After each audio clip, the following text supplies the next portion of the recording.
2024 March மாதம் 10ஆம் தேதி ஆராதனைக்கு பெல்வுடுக்கு வந்திருக்கிற உங்கள் அனைவரையும் இயேசுவின் நாமத்தில் அன்போடு வாழ்த்தி வரவேற்கிறேன்.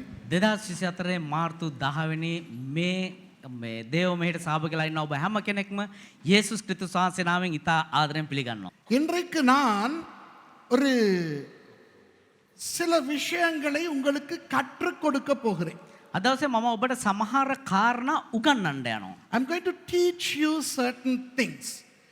And a lot of doubts are going to clear today pertaining to certain things that we really don't know. நமக்கு இதுகாரும் தெரிந்திராத சில சந்தேகங்களுக்குரிய விளக்கங்களை இன்றைக்கு பார்க்க போகிறோம். අපිට මේ වනතුරු නොතේරුණා වූ සමහර සැක සහිත කාරණා අද උගන්වන්න යනවා. இவை ஒன்றும் பெரிய பாரிய ஆழமான இறையியல் சத்தியங்கள் தத்துவங்கள் அல்ல. මේවා ඉතා ගැඹුරු දේව ධර්මානුකූල වූ කාරණා නෙවේ. These are not very deep, mysterious, paradoxical, theological dogmas. ஆனால் சில சாதாரண மேலோட்டமான சரளமான சில விஷயங்கள். හැබැයි ඉතා සාමාන්‍ය වූ සරල වූ කාරණා. Some peripheral, simple issues. உதாரணமாக இயேசு ஏன் ஒரு படகிலே நின்று கொண்டு பிரசங்கித்தார்? දැන් උදාහරණයක් විදිහට ඇයි යේසුස් ක්‍රිස්තුස් වහන්සේ එක ඔරුවක ඉඳලා දේශනා කරේ? For example, why would Jesus preach from standing inside a boat? அப்புறம் எங்கோ ஒரு வீட்டிலே அவருடைய கூரையை பிரித்து கொண்டு நோயாளியை இறக்கினார்களே. එතකොට තව එක ගෙදරක වහලා අයින් කළා එක රෝගියෙක් පහළට බැස්සුවා. அது யாருடைய வீடு? ඒ කාගේ ගෙදරද? In a house they removed the roof and brought down a sick person. Whose house was that? அப்புறம் அந்த வரி எல்லாம் கட்டுவதற்கு சிலர் வந்து தடுமாறினார்களே, ஏன்? අර වරි පනම් ගෙවන්න සමහරු මේ පොඩ්ඩක් මැලි වුණා ඇයි? Some people were trying to tax Jesus with temple tax. You know, these peripheral things. I'm going to provide a slightly deeper synopsis of these transpirations. இந்த மாதிரியான சில நிகழ்வுகளின் சில மேலோட்டங்களை உங்களுக்கு நான் தரப்போகிறேன். මේ වගේ සමහර කාරණාවල අපි ගැඹුරට නොයා මේ සරල වශයෙන් කතා කරන්න යනවා. திருப்புங்கள் லூக்கா 5வது அதிகாரத்துக்கு. පෙළගන්න ලූක් 5 වෙනි පරිච්ඡේදයට. நாம் முதலாவது வசனத்திலே இருந்து வாசிக்க போகிறோம். මම පළවෙනි පදේ ඉඳන් කියවන්න යන්නේ. நான் வாசிக்கிற அந்த வசனங்களை நீங்கள் பார்க்கலாம். දැන් මම ඒ කියවන ඒ පද ඔයාලට බලන්න පුළුවන්. அப்புறம் வீடுகளிலே போய் நேரம் இருந்தால் நீங்கள் முழுக்க வாசித்து பார்க்கலாம். ඊට පස්සේ ගෙදර ගිහලා වෙලාව තිබුණා නම් සම්පූර්ණ මොළ කියවලා බලන්න පුළුවන්. Let's turn to Luke chapter 5 and let's read only the verses that I say, and later on when you get time read the entire chapter and see for yourselves what happens there. Okay. லூக்கா 5வது அதிகாரம் முதலாவது வசனத்தை வாசிப்போம். Luke 5 වෙනි පරිච්ඡේදයේ පළවෙනි පදේ කියවමු. Verse 1 of Luke chapter 5. பின்பு அவர் கெனசரேத்து கடல் அருகே நின்றபோது திரளான ஜனங்கள் தேவ வசனத்தை கேட்கும்படி அவரிடத்தில் நெருங்கினார்கள். තවද උන්වහන්සේ ගෙන්නසරෙත් නම් විල ළඟ සිටියේදී සමූහය දෙවියන් වහන්සේගේ වචනය අසමින් උන්වහන්සේට තෙරපීගෙන සිටියෝය. And it came to pass that as the people pressed upon him to hear the word of God, he stood by the lake of Gennesaret. கெனசரேத்து கடல் என்றால் எது? ගෙන්නසරෙත් නම් මුහුද මොකක්ද? What is the sea of Gennesaret? இப்போ இஸ்ரவேலிலே கலிலேயா என்ற ஒரு பகுதி இருக்கிறது அல்லவா? දැන් ඊශ්‍රායල් වල ගලීලය කියලා එක කොටසක් තියෙනවානේ. There is a region called Galilee in Israel. And in Galilee there is a huge lake. அங்கே ஒரு பெரிய வாவி இருக்கிறது. ඒ විශාල වූ එක වැවක් තියෙනවා. வாவி அது ஒரு கடல் கிடையாது, அது ஒரு வாவி. එක මුහුදක් නෙවේ එක වැවක්. There is a lake. That lake is not an ocean, not a sea. இப்போ இந்த கலிலேயா கடல் உப்பு தண்ணீர் கிடையாது, நன்னீர். දැන් මේ ගලීලය මුහුදේ මේ මිරිදිය කරදිය නැහැ, මිරිදිය තියෙන්නේ. The water in the sea of Galilee is not salt water, it's fresh water.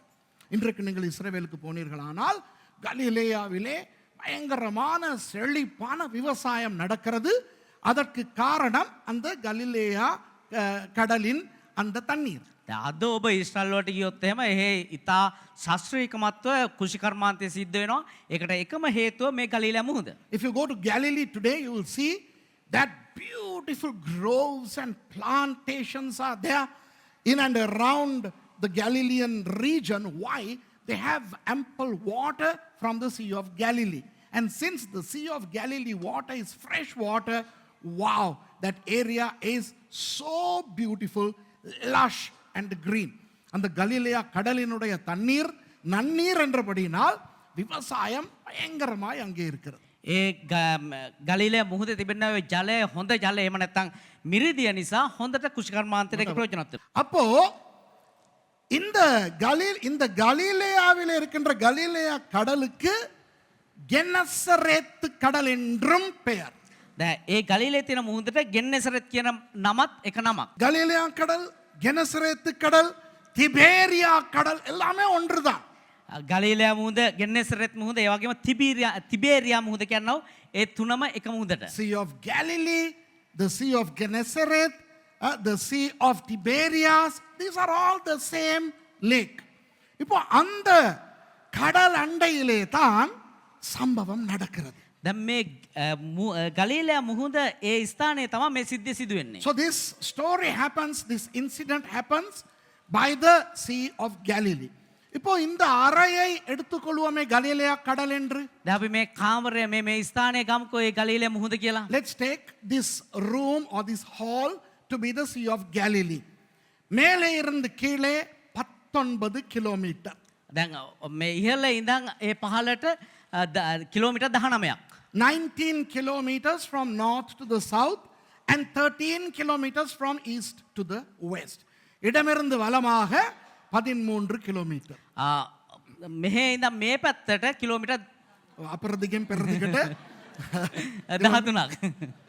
சுற்று வட்டாரம் நீங்கள் புறப்பட்ட அந்த வாவியை சுற்றினால் 53 கிலோமீட்டர் வரும். මුළු වට ප්‍රමාණය ගත්තොත් එහෙම 53ක් kilometre. It will be 53 kilometers if you start in one point, go around the lake and come to that point. அப்போ இந்த கலிலேயா கடலை சுற்றிலும் மலைகள் உண்டு. දැන් මේ ගලිලෑ මුහුද වටේටම කඳු තිබෙනවා. There are mountains all around the Sea of Galilee, and the Sea of Galilee is below the sea level. உண்மையான கடல் மட்டத்திலிருந்து கீழே தான் கலிலேயா கடல் இருக்கிறது. ඒ කියන්නේ මුහුදු මට්ටමේ ඉඳන් පහළට තමයි මේ ගලිලෑ මුහුද පිහිටා තිබෙන්නේ. ஆகவே அந்த பக்கம், அதாவது நீங்கள் அந்த வரைபடத்தை பார்த்தால் உங்களுக்கு இடது பக்கம், அந்த பக்கம் தூர இருக்கிறது மத்திய தரைக்கடல். ඒතර ඔබ ඉන්නව ප්‍රදේශයේ ඉඳලා වම් පැත්ත බැලුවොත් එහෙනම් ඔබට පෙනෙන්න තියෙන මධ්‍ය ධරණී මුහුද. When you look at the map from where you are, on your left side would be the Mediterranean Sea. அங்கிருந்து காற்றடிக்கும். ඒ පැත්තෙන් ඉඳන් හුලං හමනවා. அப்போ அந்த மேற்கு பக்கத்தில் இருந்து கிழக்கு பக்கத்துக்கு காற்று அடிக்கும் பொழுது ඒතර මේ වම් පැත්තෙන් ඉඳන් දකුණු පැත්තට හුලඟ හමද්දී இந்த கரையிலே இருந்து பிரசங்கித்தால் மக்களுக்கு கேட்காது. මේ වෙරළේ ඉඳලා ඉවරලා දේශනා කරොත් එහෙම ජනතාවට දේශනාව ඇහෙනවා. When the wind blows, ඇහෙන්න. when the wind blows, thank you. When the wind blows from the seaside, from the west towards the east, if Jesus preaches from the shore, people will not hear. அதனால் இயேசு என்ன செய்வார்?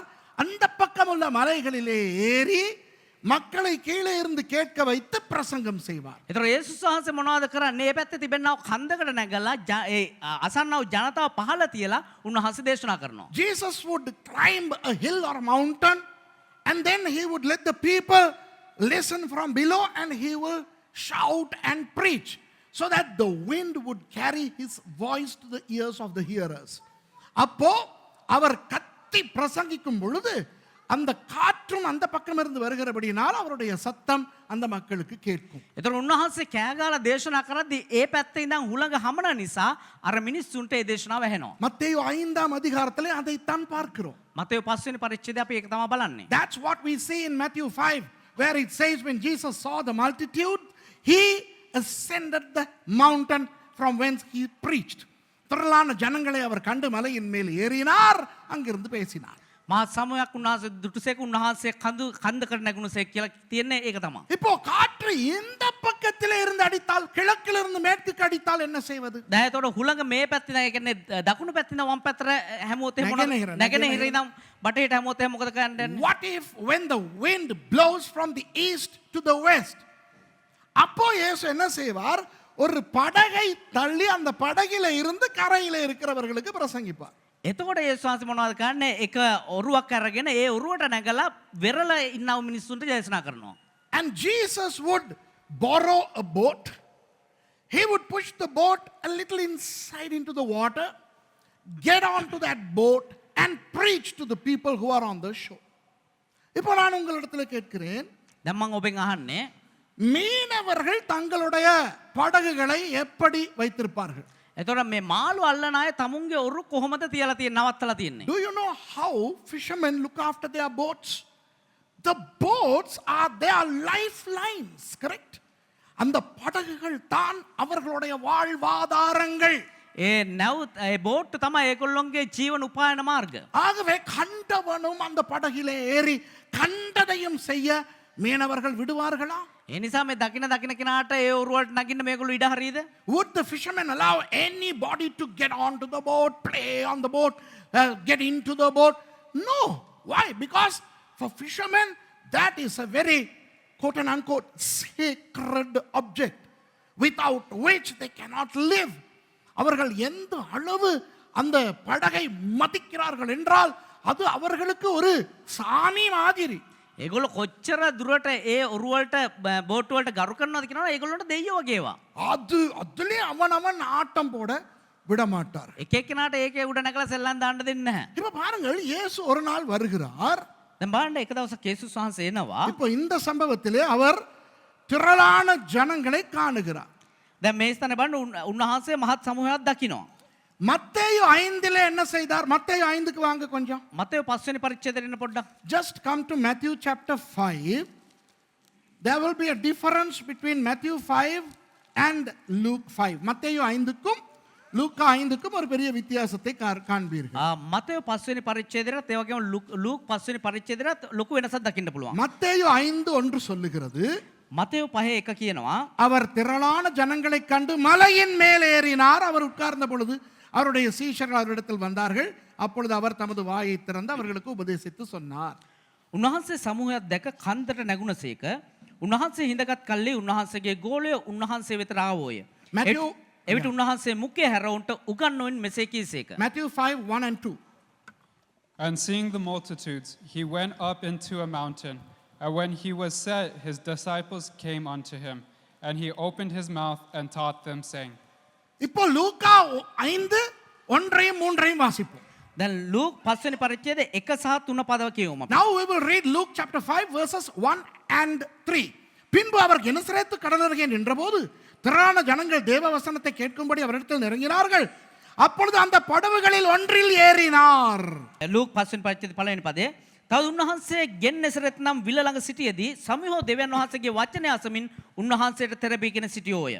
තුන්වෙනි පදේ උන්වහන්සේ ඒ ඔරුවලින් එකක් වන සීමොන්ගේ ඔරුවට නැගී. And it came to pass that as the people pressed upon him to hear the word of God, he stood by the lake of Gennesaret. And he entered into one of the ships, which was Simon's, and prayed him that he would thrust out a little from the land. And he sat down and taught the people out of the ship. அது சீமோனுடையதா இருந்தது. அதை கரையிலிருந்து சற்றே தள்ளும்படி அவனை கேட்டுக்கொண்டு அந்த படவில் உட்கார்ந்து ஜனங்களுக்கு போதகம் பண்ணினார். ගොඩින් ටිකක් ඈත් ගන්නට ඔහුගෙන් ඉල්ලා ඔරුවේ හිඳගෙන සමූහයන්ට ඉගන්වූසේක. கவனியுங்கள், හොඳට අවධානය දෙන්න. மத்தேயு 5லே මතෙව් 5 වෙනි පරිච්ඡේදයේ இயேசு மலையின் மேல் ஏறி යේසුස් වහන්සේ කන්දකට නැගී அந்த பக்கம் இருந்து இந்த மக்களுக்கு பேசுகிறார். ඒ පැත්තිනම් මේ ජනතාවට දේශනා කරනවා. In Matthew 5, Jesus ascends the hill and preaches to the people from that side. லூக்கா 5லே படகை தள்ளி இந்த பக்கம் இருந்து மக்களுக்கு பேசுகிறார். ලූක් 5 වෙනි පරිච්ඡේදයේ ඔරුවකට නැගලා මේ පැත්තිනම් මෙහෙට දේශනා කරනවා. මෙහෙ පැත්තේ නම් මෙහෙට නෙවෙයි. අරහෙට්ට. හරිද? So in Luke chapter 5, Jesus preaches from this side to the people that side. Do you understand? Why? Because of the wind. அந்த காற்று நிமித்தமாக. ඇයි කියනවා නම් ඒ හුළඟ නිසා. The loudspeaker system எல்லாம் இருக்கவில்லை. ඒ කාලේ ලවුඩ් ස්පීකර් සිස්ටම් එකක් තිබ්බේ නැහැ. There were no sound systems available. Thousands of people were there. ஆயிரக்கணக்கான மக்கள் வந்திருக்கிறார். දහස් ගණන් ජනතාව ඇවිල්ලා ඉන්නවා. ஆகவே காற்றை பயன்படுத்தி தான் பேச வேண்டும். ඒ නිසා හුළඟ ප්‍රයෝජනට අරගෙන තමයි කතා කරන්නේ. அது அல்ல பிரச்சனை. දැන් ඒකනේ මේ ප්‍රශ්නේ. யாருடைய படகில் ஏறுகிறார்? කාගේ ඔරුවේද නගින්නේ? The question is, in whose boat is he getting in? சீமோனுடையதாய் இருந்தது. සීමොන්ගේ ඔරුව. இரண்டாவது வசனத்தை பாருங்கள். දෙවෙනි පදේ බලන්න. Look at verse 2. அப்பொழுது கடற்கரையிலே நின்ற 2 படகுகளை கண்டார். மீன் பிடிக்கிறவர்கள் அவைகளை விட்டிறங்கி வலைகளை அலசிக் கொண்டிருந்தார்கள். විල ළඟ ඔරු දෙකක් තිබෙනවා උන්වහන්සේ දුටුසේක. මසුන් අල්ලන්නෝ ඒවයින් බැස තමුන්ගේ දැල් සෝදමින් සිටියෝය. And he saw 2 ships standing by the lake, but the fishermen were gone out of them and were washing their nets. நாலாவது வசனம், verse 4. හතරවෙනි පදය. அவர் போதகம் பண்ணி முடித்த பின்பு சீமோனை நோக்கி ஆழத்திலே தள்ளிக்கொண்டு போய் மீன் பிடிக்கும்படி உங்கள் வலைகளை போடுங்கள் என்றார். උන්වහන්සේ කතා කොට නිම වූ කල ගැඹුරට ගොස් මසුන් අල්ලන්නට දැල් හෙලන්නයි සීමොන්ට කීසේක. Verse 4. Now when he had left speaking, he said unto Simon, launch out into the deep and let down your nets for a draught. Verse 5. அதற்கு சீமோன், ஐந்தாவது வசனம், ஐயரே, இரா முழுவதும் நாங்கள் பிரயாசப்பட்டும் ஒன்றும் அகப்படவில்லை, ஆகிலும் உம்முடைய வார்த்தைகளின்படி வலையை போடுகிறோம் என்றார்கள். පස්වෙනි පදය. සීමොන් උත්තර දෙමින්, ස්වාමිනේ, අපි මුළු රාත්‍රියම වෙහෙසුමු. නමුත් මොකවත් ඇල්ලුවේ නැත. එහෙත් ඔබගේ වචන නිසා දැල් හෙලන්නෙමි කීවේය. And Simon answering said unto him, Master, we have toiled all the night and have taken nothing. Nevertheless, at thy word I will let down the net. அந்தப்படி அவர்கள் செய்து தங்கள் வலை கிழிந்து போகத்தக்கதாக மிகுதியான மீன்களை பிடித்தார்கள். ඔවුන් එසේ කළ විට මසු මහත් රාශියක් අසුවේ ඔවුන්ගේ දැල් ඉරෙන්ට පටන් ගත්තේය. And when they had done this, they enclosed a great multitude of fishes, and their net brake. அப்பொழுது மற்ற படவில் இருந்த கூட்டாளிகள் வந்து தங்களுக்கு உதவி செய்யும்படி சைகை காட்டினார்கள். அவர்கள் வந்து 2 படவுகளும் அமிழத்தக்கதாக நிரப்பினார்கள். හත්වෙනි පදේ. ඇවිත් තමුන්ට උපකාර කරන්නට අනික් ඔරුවේ සිටි හවුල් කාරයන්ට ඔහු සංඥා කළෝය. ඔහු ආකල්හි ගිලෙන තරමට ඔරු දෙකම පුරවා ගත්තෝය. And they beckoned unto their partners, which were on the other ships, that they should come and help them. And they came and filled both the ships, so that they began to sink. இப்ப பாருங்கள், இந்த கதையை மறுபடியும் உங்களுக்கு சொல்கிறேன், இந்த சம்பவத்தை. දැන් මේ සිද්ධිය එහෙම නැත්නම් මේ කතාව අප ඔයාලට කියන්න. Let me reiterate the story there.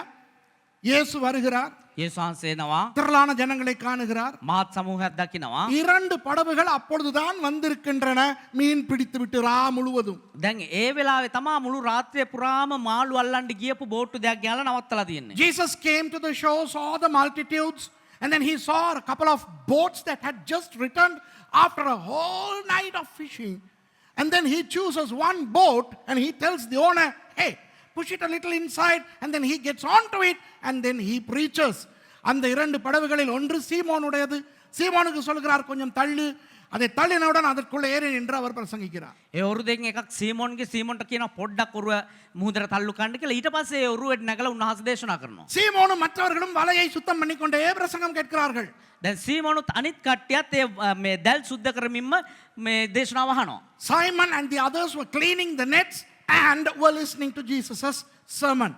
பிரசங்கத்துக்கு பிறகு இயேசுவானவர் சீமோனுக்கு சொல்லுகிறார், மற்றவருக்கு சொல்லவில்லை. சீமோனுக்கு சொல்லுகிறார். දේශනාවට පස්සේ යේසුස් වහන්සේ පේත්‍රුස්ට කියනවා, අනිත් අයට නේ පේත්‍රුස්ට කියනවා. සීමොන්ට කියනවා ஆழத்திலே போய் வலையை போடு. ගැඹුරට ගිහිල්ලා දැල දාන්න. And after preaching he tells Simon, not the other guy, to take the boat to the deep and cast the net. அப்போ அவர்கள் சொல்கிறார்கள், ரா முழுவதும் இதை தான் செய்தோம். එතකොට ඒගොල්ලෝ කියනවා අපි මුළු රාත්‍රිය පුරාම මේක තමයි කරේ. ஒன்றும் அகப்படவில்லை. එකෙක්වත් අහුන්නේ නැහැ. சரி, நீ சொல்லுகிறபடியினால் செய்கிறேன் என்று சொல்லி போடுகிறார்கள். හරි, ඔබ වහන්සේ කියන නිසා ගිහලා දාන්නම් කියලා කියනවා. Simon says, well, all night long we were doing this. We did not catch any, but okay, now you are saying this, we will do. And then when they did, they caught multitudes of fish, right? நிறைய மீன்களை பிடித்தார்கள். බොහෝ මත්ස්‍යයෙන් ඇල්ලුවා. கரைக்கு வந்தவுடன் சீமோன் என்ன சொல்லுகிறார்? ගොඩබිමට ආපු ගමන් සීමොන් මොනවද කරන්නේ? What did Simon say to Jesus upon coming to the shore? அவர் சொல்லுகிறார், ඔහු කියනවා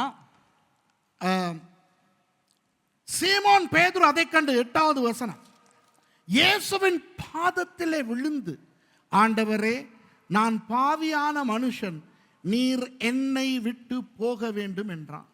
8වෙනි පදය සීමොන් පේත්‍රුස් ඒ දැක යේසුස් වහන්සේගේ දන ළඟ වැටි ස්වාමිනී මා වෙතින් ගිය මැනව මම පව්කාර මනුෂ්‍යයෙක්යි කීවේය. Verse 8. When Simon Peter saw it, he fell down at Jesus' knees, saying, "Depart from me, for I am a sinful man, O Lord." இப்போ பிரச்சனை ஒன்றை நான் உங்களுக்கு சொல்ல போகிறேன். දැන් ප්‍රශ්නේ මොකක්ද කියලා මම ඔබට කියන්නම්. I'm going to show you something here.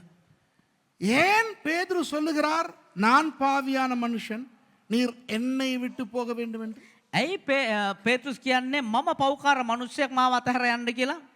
Why would Peter say, I am a sinner, please leave me and go depart from me? Now everybody think, சில பேர் ரொம்ப ஆழமா தூங்கிக்கிட்டு இருக்காங்க. දැන් ගොඩක් අය මේ හොඳ ගැඹුරට නිදාගෙන ඉන්නවා. நானும் 3 மணிக்கு தான் படுத்தேன். யோவான் சாட்சி. පාස්ටර් 3ට තා නිදාගෙන තියෙන යෝහන් සාක්ෂියකට. Johan is my witness. I slept at 3 o'clock, right, Kirikoka? So I should be groggy now. But many people are sleeping. I can see from here. இங்க இருந்து பாக்கும்போது தெரியும். මේ නම් බලද්දි පේනවා. யார் தூங்குனி பாஸ்டர் என்னைய கண்டிருக்க மாட்டாரு இல்ல கண்டு. නෑ මාව දකින්න නැත ඇති පාස්ටර් නෑ දකින්නවා පේනවා මෙතන ඉඳන්. அசெங் பேනවා முள்ளெங் பேනවා නේද? අස්සෙන් මුල්ලෙන් පේනවා. உள்ளுக்குறால தெரியுது தூங்குறீங்க. இப்போ யோசிங்க. දැන් හොඳට හිතලා බලන්න. சம்பவம் நடக்கிறது கடல் கரையிலே. දැන් මේ සිද්ධිය වෙන්නේ මුහුදු තීරයේ. The scenario happens by the shore of the sea. இவர் ஏன் இயேசுவை போங்கன்னு இவர் போலாமே? තේරෙනවද? මෙයා මොකටද යේසුස් වහන්සේට කියන්නේ ඔබ වහන්සේ මෙතනින් යන්න කියලා? මෙයා යන්න තිබ්බනේ. Why would Simon say, Jesus, please depart from me? Why can't you get out from there? கவனிங்க. ஓ நம்ம கடற்கரைக்கு போறோம். இதுல நம்ம தான் இருக்கிறோம்னு வைங்க. දැන් අපි මේ ඉන්නේ අපි කියලා හිතන්නකෝ. Let's imagine it is us. We were so enthralled by what happened there. அங்க என்ன நடந்தது என்று பார்த்து ஆச்சரியப்படுகிறோம். දැන් ඊතර මොනවද සිද්ධ වෙන්නේ කියලා දැකලා අපි විශ්මයටපත් වෙනවා. இது ஒரு பொது இடம் அல்லவா? මේක දැන් සාමාන්‍ය පොදු තැනක්නේ. This is a public place, a beach. கடற்கரை. වෙරළ තීරය. இயேசு அங்கே தான் வாழ போறாரா? යේසුස් වහන්සේ එහෙමද ජීවත් වෙන්නේ? அவரும் மேல முடிஞ்சோன போத்தானே போறாரு. උන්වහන්සේත් වැඩේ වුණා පස්සේ යන්නනේ යන්නේ. Is Jesus going to stay there forever? No. Once his business is done, he will go. அப்போ ஏன் நீங்க போக வேண்டும் என்கிறார்? ඇයි එහෙනම් ඔබ වහන්සේ යන්න කියලා කියන්නේ? என்னை விட்டு போக வேண்டும் என்கிறார். මාව හැරදාලා අතහැරලා යන්න කියන්නේ ඇයි? Why would Peter say depart from me? He doesn't say depart from here. He says depart from me. இந்த இடத்துல இருந்து போங்கன்னு சொல்லல. මේ ස්ථානේ ඉඳලා යන්න කියලා කියන්නේ. என்னை விட்டு போங்கங்கறான். මාව අතහැරලා දාලා යන්න කියලා කියන්නේ. ஏன் தெரியுமா? ඇයි දන්නවද? சீமோன் பேதுருவின் வீட்டிலே தான் இயேசுவானவர் இருந்தார். සීමොන් පේත්‍රුස්ගේ නිවසේ තමයි යේසුස් ක්‍රිස්තුස් වහන්සේ හිටියේ. Because Jesus, after coming away from Nazareth, he rented a room in the house of Simon Peter. நாசரேத்திலிருந்து அவர் வெளியே வந்ததும் නාසරත් වල ඉඳන් උන්වහන්සේ එළියට ආවට පස්සේ சீமோன் பேதுருனுடைய வீட்டுக்கு சென்று සීමොන් පේත්‍රුස්ගේ නිවසට ඇතුල් වෙලා அங்க இருக்கிற ஒரு அறையை வாடகைக்கு எடுத்து தான் தங்குகிறார். එහේ තිබෙනා එක කාමරයක් කුලියට අරගෙන තමයි උන්වහන්සේ ජීවත් වන්නේ. சீமோன் பேதுரு இயேசுவின் சீஷன் என்றபடியினால் அல்ல. සීමොන් පේත්‍රුස් යේසුස් ක්‍රිස්තුස් වහන්සේ ගෝලයක් නිසා නෙවෙයි. Not because Simon Peter was a disciple of Jesus, because even during this story, Simon was still not a disciple. இந்த சம்பவம் நடக்கும் பொழுது கூட சீமோன் இயேசுவினுடைய சீஷனாய் இருக்கவில்லை. මේ සිද්ධිය සිද්ධ වෙද්දිත් සීමොන් ඇවිල්ලා යේසුස් ක්‍රිස්තුස් වහන්සේ ගෝලයක් නෙවෙයි. வாசித்து பாருங்கள். இதற்கு பிறகுதான் பேதுருவை பார்த்து சொல்லுகிறார், என் பின்னே வா, நான் உன்னை மனுஷர்களை பிடிப்பவனாக்குவேன் என்று. කියවලා බලන්න මීට පස්සේ තමයි උන්වහන්සේ කියන්නේ මා පිටිපස්සේ එන්න මම නුඹව මනුෂ්‍යයන් අල්ලන්න කරන්නම් It කියලා. is after this story that Jesus says to Peter, follow me and I shall make you fishers of men. Do you understand? ஏன் பேதுருவின் வீட்டிலே அவர் தங்கினார் என்றால், ඇයි උන්වහන්සේ පේතුස්ගේ නිවසේ නැවතුනේ කියනවා නම් அதுதான் கப்பர்நகூமிலே இருந்த பெரிய வீடு. ඒ තමා කපර්නහුමේ තිබෙනා වූ ඉතා විශාල වූ නිවස. The reason why Jesus stayed in Simon's house was because it was the biggest house in Capernaum. I will prove it later. பிறகு நான் அதை நிரூபிக்கிறேன். ඒක පස්සේ ඔප්පු කරලා පෙන්නන්න. இப்போ நீங்கள் ஒரு வீட்டிலே வாடகைக்கு இருந்தால் ஒரு அறையிலே, ඔබ එක නිවසක කාමරයක කුලියට හිටියා නම් உங்களை பார்க்க யாராவது வந்தால் ඔයාව බලන්න කවුරු හරි ආවොත් நீங்கள் அந்த வீட்டுக்காரர்கிட்ட சொல்லுவீங்க, ඔබේ නිවසේ අයිතිකාරයාට කියනවා என்னைய பார்க்கறதுக்கு வராங்க, මාව බලන්න එනවා. நான் அந்த முன் அறையில கொஞ்ச நேரம் உட்கார்ந்திருந்து அவங்களோட பேசி அவங்கள அனுப்பிறவான்னு கேட்குறாங்க. මම මේ සාලේ පොඩ්ඩක් ඉඳගෙන ඒගොල්ලොත් එක්ක කතා කරලා ඒගොල්ලෝ යවන්නද කියලා අහනවා. அனுமதி கொடுப்பீங்க தானே? අවසර දෙනවනේ. Imagine somebody is renting one of your rooms and then they have visitors and they say, can I use your lounge to entertain those people and send them away? நீங்கள் சொல்லுவீர்களா? அதெல்லாம் முடியாது. ඔබ කියන්නේ නෑ නෑ ඒව හරියන්නේ නෑ. உனக்கு வாடகைக்கு கொடுத்திருக்கிறது ஒன்ற ரூம் மட்டும் தான். ඔයාට කුලියට දීලා තින්නේ ඒවා ඉන්න කාමරේ විතරයි. எங்கட லவுஞ்ச் எல்லாம் நீ கூலி கட்டல. අපේ මේ සාලේට වාස මේ කුලිය ගෙවලා නෑ. முடியாது சொல்லுவீங்களா? බෑ ඒ නිසා. Would you tell them, no way, you have rented only a room, better do everything in your room, thou shalt not use our lounge, for thou aren't paying a rent for the lounge? Would you say that? சொல்லுவீங்களா? ඔබ කියයිද? இல்ல. එහෙම කියන්නේ නෑ. அதுபோல ඒ වගේ ஒருவர் உங்களுடைய வீட்டின் ஒரு அறையிலே வாடகைக்கு இருந்தால், කෙනෙක් ඔබේ නිවසේ එක කාමරයක කුලියට හිටියා නම් அந்த வீட்டில் உள்ள சில பொருட்களை அவர்கள் பயன்படுத்த அவர்களுக்கு அனுமதி உண்டு. ඒ නිවසේ තියෙන සමහර භාණ්ඩ ඒගොල්ලෝ පාවිච්චි කරා නම් ඒකට අවසර දෙනවා. If somebody is renting one of your rooms, they have the permission to use some of the other things in your house. Not everything, but some of the other things like the lounge, as and when needed. Perhaps a chair that they can borrow. ஒரு நாற்காலி தேவைன்னா உங்ககிட்ட அவங்க கடன் வாங்கலாம். එක පුටුවක් අවශ්‍ය නම් ඔයාලගෙන් එක ඉල්ලගනියා. இப்போ யோசிங்க பாப்போம். දැන් හිතලා බලන්න. உங்க வீட்டில் வாடகைக்கு ஒரு ரூம்ல இருக்கிறவர் දැන් ඔබේ නිවසේ කාමරයක ඉන්න කෙනෙක් வெளியே போயிட்டு தோட்டத்தில் ஒரு நாற்காலி போட்டு உட்கார விரும்புகிறார். යාට එළියට ගිහිල්ලා එළිය ඉඳ ගන්න ඕනේ. The person who is renting one of your rooms wants to go out to the garden and sit, and relax. அப்போ அவங்க வந்து சொல்கிறாங்க, என் ரூமில் நாற்காலி இல்லை, ஒரு நாற்காலியை நான் எடுத்துக்கொண்டு போய் தோட்டத்தில் கொஞ்சம் நேரம் உட்கார்ந்துருக்கவான்னு கேட்குறாங்க. තේතේ ආවිල්ලා කියයි මට පොඩ්ඩක් එළිය ඉඳ ගන්න ඕනේ මේ පුටුවක් අරන් ගිහලා මම පොඩ්ඩක් නිදහස ඉඳගෙන ඉන්නද කියලා. So they come to you and say, I want to sit outside for a half an hour. Can I borrow a chair and use it? அப்போ நீங்கள் சொல்லுவீங்களா, அறைக்கு மாத்திரம்தான் நீ.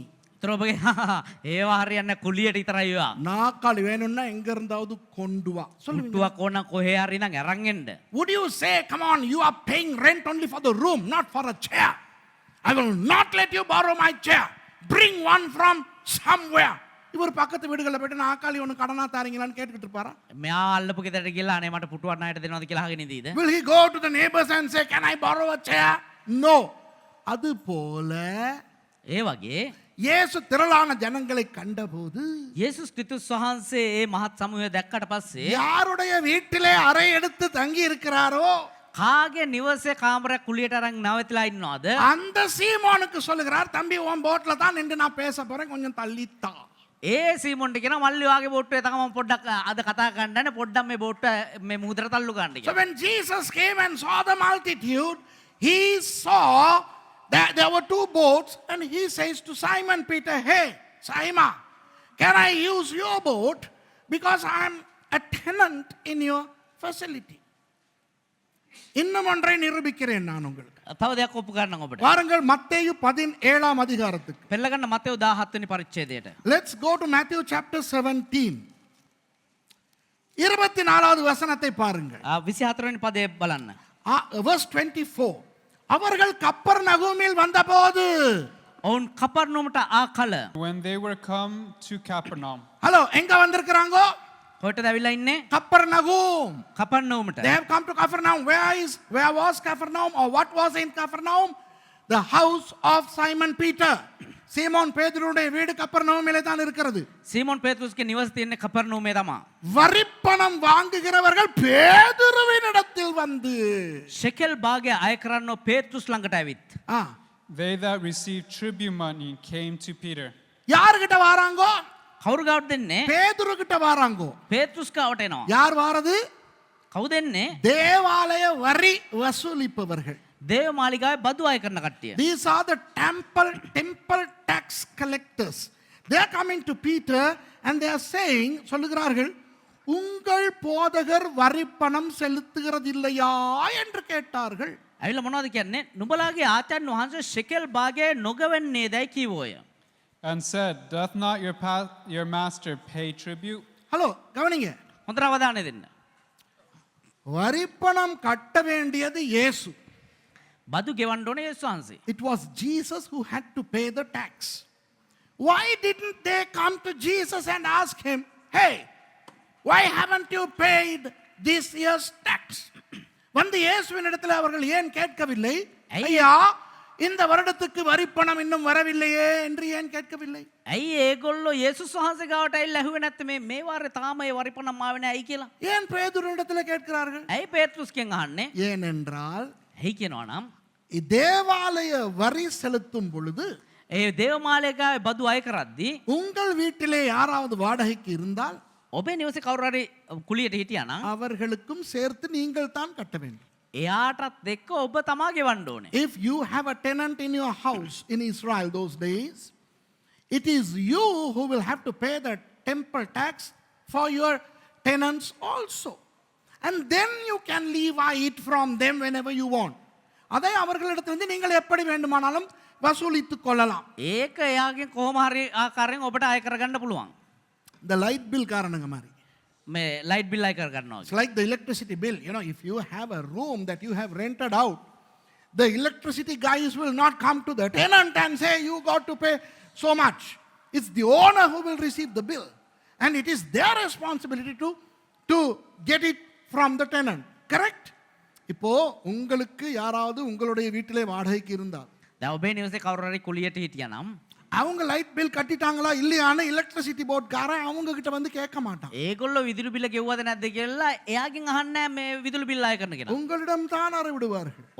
ඔයාලගෙන් තමයි අහන්නේ. நீங்கள் அவர்களிடத்துல இருந்து பெற்றுக்கொள்ளலாம். ඔයාට පුළුවන් එයාගෙන් ඒ විදුලි බිල අය කරගන්න. அப்போ பேதுரு சொல்லுகிறார், ඒතර පේතෘස් කියනවා செலுத்துகிறார் என்றான். ගෙවනවා කියලා කියනවා. And Peter says, yeah, he pays. He should pay. அவர் கட்டணும். උන්වහන්සේ ගෙවන්න ඕනේ. அவர் யூதன். ඔහු යුදෙවෙක්. He is a Jew. He has to pay temple tax. But then now he has a problem. இப்போ அவருக்கு ஒரு பிரச்சனை இருக்கு. දැන් එයාට එක ප්‍රශ්නයක් තියෙනවා. இயேசு கிட்ட போய் எப்படி கேக்குறது? යේසුස් වහන්සේ ගාවට ගිහලා කොහොමද අහන්නේ? How can he ask Jesus? Because there is a quandary here. ஒரு சின்ன பிரச்சனை இருக்கு. දැන් පොඩි ප්‍රශ්නයක් තියෙනවා. அந்த வீட்டை பொறுத்தளவில் பேதுரு வீட்டு உரிமையாளன், இயேசு வாடகைக்கு இருப்பவர். දැන් යේසුස් වහන්සේට අනුව පේතෘස් කියන්නේ නිවසේ අයිතිකාරයා, යේසුස් වහන්සේ නිවසේ කුලියට ඉන්නවා. On the one hand, Peter was the owner of the house and Jesus is just a tenant. அடுத்த பக்கத்தில் பார்க்க போனால் இயேசு தான் எஜமான், பேதுரு சீடன். එතකොට අනිත් පැත්තෙන් බැලුවොත් එහෙම යේසුස් වහන්සේ තමයි ස්වාමියා, පේතෘස් ඇවිල්ලා සේවකයා. On the other hand, Jesus is the master and Peter is the disciple. So Peter was a little bit hesitant to talk about this. பேதுரு கொஞ்சம் தயங்குறார் இயேசுவோட இதை பேசுறதுக்கு. එතකොට මේ පේතෘස් පොඩ්ඩක් පැකිලෙනවා යේසුස් වහන්සේත් එක්ක මේ ගැන කතා කරන්න. அவன் வீட்டுக்குள் வந்தபோது அவன் பேசுகிறதற்கு முன்னமே இயேசு அவனை நோக்கி, சீமோனே, உனக்கு எப்படி தோன்றுகிறது? பூமியின் ராஜாக்கள் தீர்வையும் வரியையும் தங்கள் பிள்ளைகளிடத்திலோ அந்நியரிடத்திலோ யாரிடத்தில் வாங்குகிறார்கள் என்று கேட்டார். 25 වෙනි පදය. ඔහු ගෙටා කල යේසුස් වහන්සේ පළමුවෙන් ඔහුට කතා කොට, සීමොන්, නුඹ හිතන්නේ මොකද? පොළවේ රජවරුන් සුංගම් නොත් ආදායම් ගෙවන්නේ කාගෙන්ද? තමුන්ගේ පුත්‍රයන්ගෙන්ද? නොහොත් අන්‍යයන්ගෙන්දයි කීසේක. He saith, Yes, and when he was come into the house, Jesus prevented him, saying, What thinkest thou, Simon? Of whom do the kings of the earth take custom or tribute? Of their own children or of strangers? இங்கே நல்லா கவனிங்களே please. හොඳට අවධානය දෙන්න. நீங்கள் வாசிக்கிற வேகத்திலே சம்பவம் நடக்கல. මේ ඔයාලා කියවන තරම් වේගෙන් මේ සිද්ධිය සිදු වුණේ නැහැ. The things did not happen as fast as you read. Let me tell you what happened. என்ன நடந்துச்சுன்னு சொல்றேன். ஓகே? මොකද සිදුුනේ කියලා කියන්න. பேதுரு வெளியே நம்ம பண்ணிக்கிட்டு இருந்தார். දැන් පේතෘස් එළිය මොනවදෝ කරගෙන ඉන්නවා. Peter was doing something outside and these temple tax collectors were coming. அந்த ஆலய வரி வசூலிப்பவர்கள் வருகிறார்கள். දැන් දේවමාලිගාවේ බදු ආය කරන කට්ටිය එනවා. வந்து பேதுருவிடத்துல கேட்கிறார்கள். ඇවිල්ලා පේතෘස්ගේ ගාව අහනවා. யோ அந்த உங்களோட எஜமான் அந்த உங்க வீட்ல வாடகைக்கு இருக்கிறாரு அவர் கட்டறது இல்லையோ? මේ අර ඔයාගේ ස්වාමී අර ඔයාලා ගෙදර කුලියට ඉන්නේ එයා මේ බදු ගෙවන්නේ නැද්ද? So they are asking Simon Peter, hey, your boss, doesn't he pay temple tax? And he's like, yes, he does. அப்ப அவர் சொல்றார், ஆமா அவர் கட்டார். එතකොට කියනවා ඕ එයා ගෙවයි යන්න. இவர் நினைச்சிட்டாரு இயேசுவுக்கு கேட்கல. දැන් මෙයා හිතනවා යේසුස් වහන්සේට ඇහුන්නේ නැහැ කියලා මේක. உள்ளுக்கு தானே இருந்தார். උන්වහන්සේ ඇතුළේනේ හිටියේ. Since Jesus was inside, Peter didn't realize that Jesus heard that. இப்ப கொஞ்ச நேரத்துல பேதுரு வீட்டுக்கு வரார். දැන් ටික වෙලාවකින් පේතෘස් එනවා ගේ ඇතුළට. Now Peter comes into the house. Jesus is there. Nada.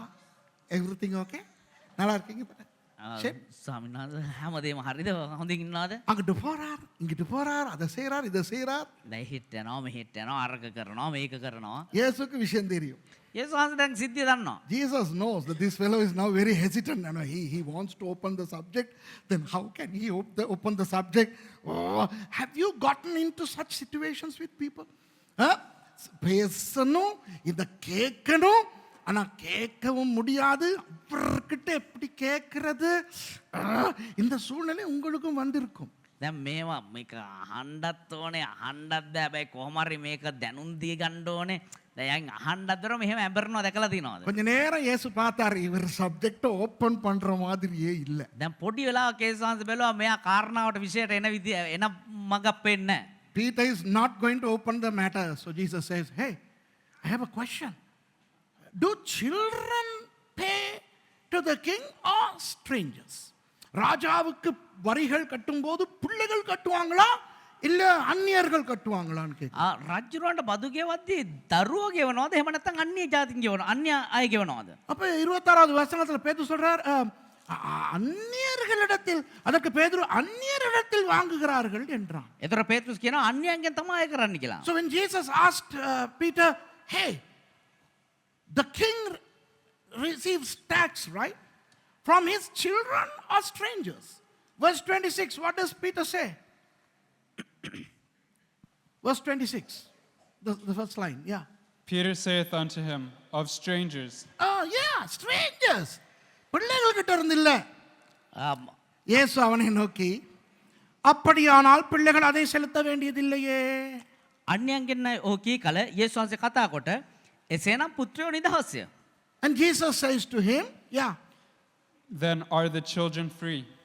ஆகிலும் நாம் அவர்களுக்கு இராதபடிக்கு நீ கடலுக்கு போய் தூண்டில் போட்டு முதலாவது அகப்படுகிற மீனை பிடித்து அதன் வாயை திறந்து பார், ஒரு வெள்ளிப்பணத்தை காண்பாய், அதை எடுத்து எனக்காகவும் உனக்காகவும் அவர்களிடத்தில் கொடு. 27 වෙනි පදේ නමුත් අප විසින් ඔවුන්ට බාධා නොකරන පිණිස නුඹ මුහුදට ගොස් බිලියක් බා පළමු කොට අසු වෙන මත්ස්‍යා ගන්න. උගේ කට ඇරිය කල ශෙකලයක් සම්බවන්නේ. ඒක ගෙන මහා සහ නුඹ උදෙසා ඔවුන්ට දෙන්නයි කීසේක. Notwithstanding, lest we should offend them, go thou to the sea and cast a hook, and take up the fish that first cometh up.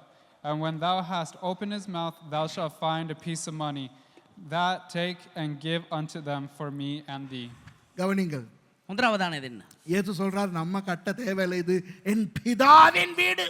යේසුස් වහන්සේ කියනවා මම ගෙවන්න අවශ්‍ය නැහැ මේක මගේ පියාණන් වහන්සේගේ නිවස. The temple is my father's house. Remember when he cleansed it, he said, my father's house is what you are defiling. Remember?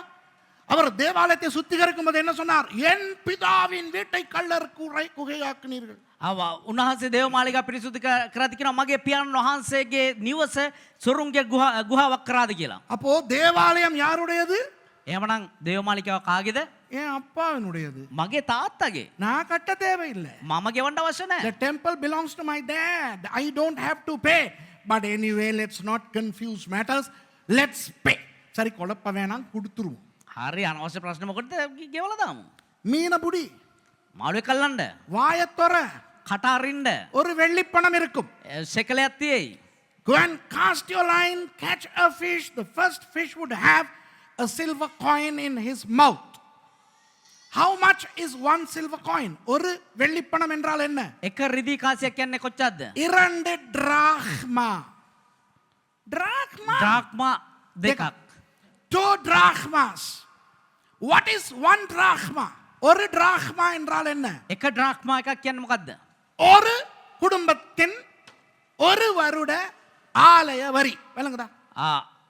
එක පවුලක එක වර්ෂයක දේවමාලිකාවේ බද්ද. 1 drachma is 1 year's temple tax of a family. So since 2 drachmas are 1 silver, there are 2 drachmas, one for you, Peter, and your family, and one for me. 2 drachma அல்லவா ஒரு வெள்ளிப்பணம்? එතකොට එක රිදී කාසියක් කියන්නේ ඩ්‍රාක්මා දෙකක්.